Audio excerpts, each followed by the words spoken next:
Rythu Bharosa rules దాదాపు final. Sub committee కసరత్తు కూడా పూర్తయిపోయింది. మరి ఎవరికి భరోసా దక్కబోతోంది? ప్రభుత్వం పెట్టబోతున్న కండిషన్స్ ఏంటి? ఆ డీటెయిల్స్ ఒకసారి చూద్దాం.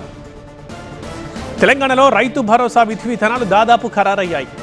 సాగు భూమికే రైతు భరోసా ఇవ్వాలని సూత్రప్రాయంగా నిర్ణయించారు. రైతు భరోసా విధి విధానాలపై నిన్న చర్చించింది సబ్ కమిటీ. ఒక తుది నివేదికను రెడీ చేసింది.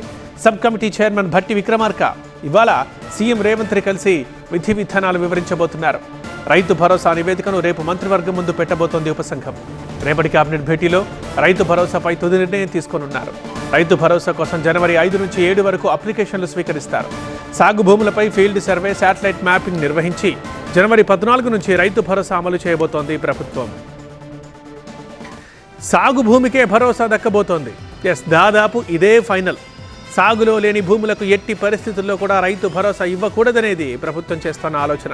ఈ లెక్కన 1,30,00,000 ఎకరాలకు రైతు భరోసా అందబోతోంది. అది కూడా ఫీల్డ్ అండ్ శాటిలైట్ మ్యాపింగ్ తర్వాతే. రైతు భరోసా అమలు కోసం మరోసారి దరఖాస్తులను స్వీకరించనుంది ప్రభుత్వం. జనవరి 5 నుంచి 7 వరకు ప్రక్రియ జరుగుతుంది. జనవరి 14 నుంచి రైతుల ఖాతాల్లో డబ్బు జమ అవ్వడం స్టార్ట్ అవుతుంది, అంటే సంక్రాంతి నుంచి. అయితే రైతు భరోసాకి సీలింగ్ పెడతారా లేదా, ఇది మాత్రం ఇంకా క్లారిటీ రావడం లేదు.